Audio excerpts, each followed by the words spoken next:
Good morning, everyone. My name is Brittany LeDuc. I am a physical therapist assistant at Innovative PT Solutions here in Watertown, New York.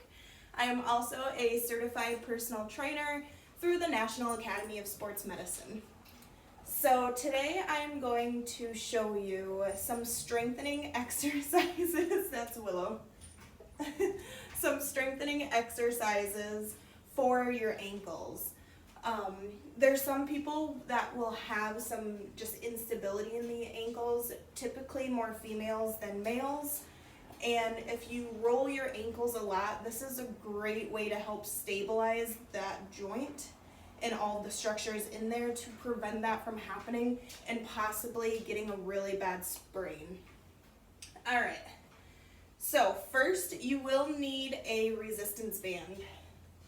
It will be easiest if you have a straight one like this. You can get them pretty much anywhere. You can stop in at the clinic, or you can get them at like Walmart, Target, Amazon, anything like that. You'll be able to find them.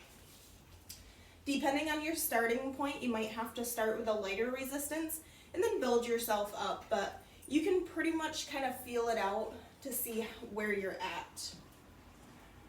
All right, so you're going to take the resistance band,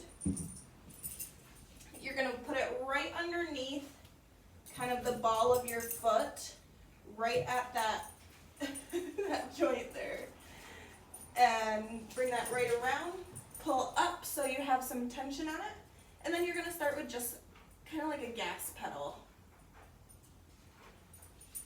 You might have to rearrange that depending.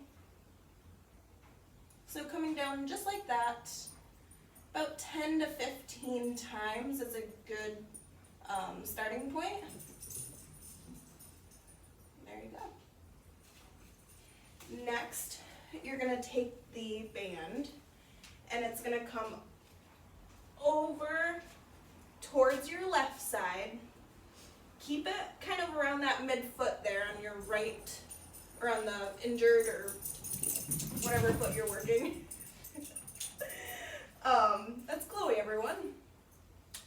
And, excuse me, baby, can you watch out? And your left foot is actually going to go over top of that. Pull on the resistance band a little bit so there is a little bit of tension. Now you can see my feet. And then you're going to pivot off of the heel, going out towards the right. Now the big thing with this exercise is you really don't want your entire leg to do a rotation, you want just the ankle. So it's easiest if you just pivot on the heel, going out into E version. Alright? Sometimes you might have to keep your hands on your knee to prevent that from happening like this, and that's okay. And then you're going to do the same count, about 10 to 15 or so. Unless it hurts. If it hurts, do not do it. Alright.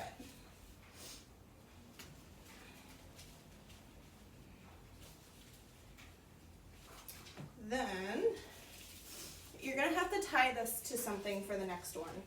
So if you have like a nice stable table leg, go ahead and tie that right around. She's wound up this morning. This is a true home workout, guys. Alright, so it's tied around the leg. I'm gonna just twist that.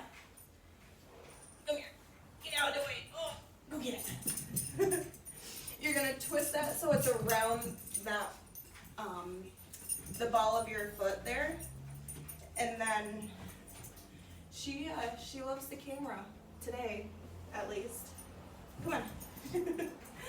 And then you're gonna again pivot on your heel, but this time you're gonna go in towards your left foot.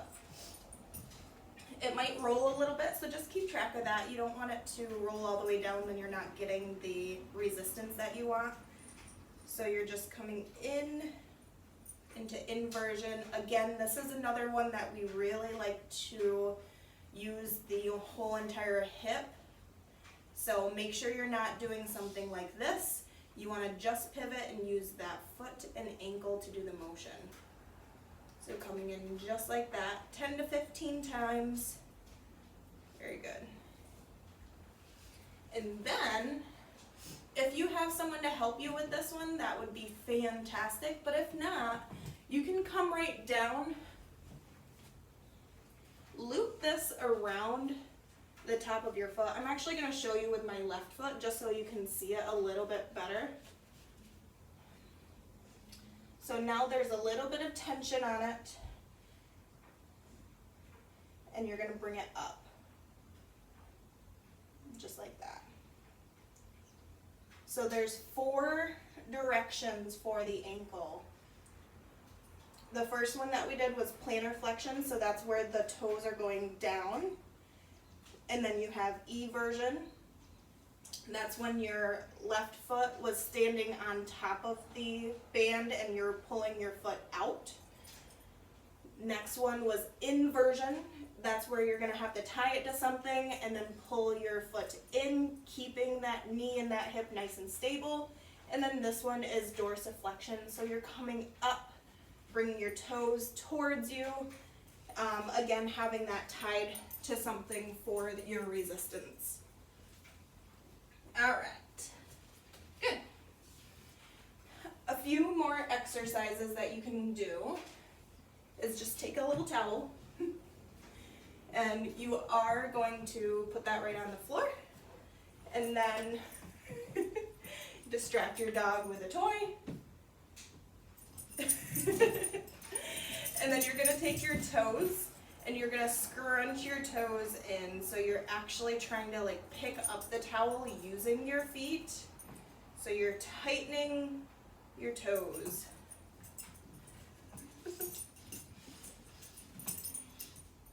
Coming up just like that. And see if you can hold it for a little bit. Very good. Another one that you can do is coming up onto your toes and then back and lifting your toes up. So coming up into a calf raise and then coming back, bringing those toes off of the floor. Try these exercises, these standing exercises, in either barefoot or a pair of shoes that you wear a lot. There's some instances where you are supposed to wear your shoes pretty much all the time, depending on what kind of support you need. So if you are in that situation, practice these in the shoes that you have to wear, with the inserts that you would be wearing. It's not wrong, but if you can tolerate it without any shoes, so you're actually getting that feedback through your feet and the floor, that would be even better, but I know that's not always the case. So just coming back onto the heels, up onto the toes, again about 10 to 15 repetitions for this. And you can use the countertop to help stabilize and balance yourself. You can even just take a chair, swing it around. You got one hand on the chair. And same thing, you can do that. You can use both hands on the chair, coming all the way up and all the way back. And then when you get to a point where those feel really good and they're fairly simple, go onto one leg and see if you can come up, come back down, control that, and pull the toes up. Up, come on back, control that motion. All right. Very good. Next, we'll go into some balance exercises. So just standing on one leg is a great way to stabilize that ankle, because all of those smaller stabilizer muscles have to work to keep your balance. So just standing on one leg is working those muscles. And it's not just in the ankle and the foot, you're also working little muscles in your knee, in your hip, you're working your core, keeping your body upright. So standing on one leg is really, really good for you, all over your body, really. And then If that's a little bit too difficult, you can stroll it back a little bit. Put one foot in front of the other, like this, and then try to balance like that. You can practice this a little bit. And if you need to, you can take a little side step with that front leg so it's not directly in front of one another. Take it off to the side, a little bit more stability there to help you balance, and then work your way right in front of your other foot. And then if you want to challenge yourself with that tandem stance, and make sure you do both before I go any further. Practice both ways, and that will be really good because you'll get different balance points with each stance. But once you get kind of this one mastered, you can close your eyes, and that adds a whole nother dynamic into this. So closing your eyes is really difficult no matter what stance you're doing. So once you get comfortable with that stance and you get really good at it, then add closing your eyes. Again, you can do it with one foot as well. This is very, very difficult. Make sure you have something to hang on to so you don't fall over. And if it's too difficult, then just don't worry about it. You know, practice just standing on one leg and maybe keeping your eyes open and turning your head each direction. That also throws off your balance a little bit because you're doing a dynamic movement with your head and having to stabilize everywhere else. So those are some really, really good kind of ankle stability exercises that you can get started on. Great for athletes, especially if you're doing something where you're changing direction very quickly. Soccer, that's all foot. Balancing on one leg to get that other foot to kick through. And that takes a lot of stability on that stance leg. And it's good to work both because you should be able to kick with both. All right, soccer player over here, sorry. So, if you have any questions with these exercises, you can shoot us a message on our Facebook. It's Innovative PT Solutions, and this is Wellness Wednesday. All right, bye guys.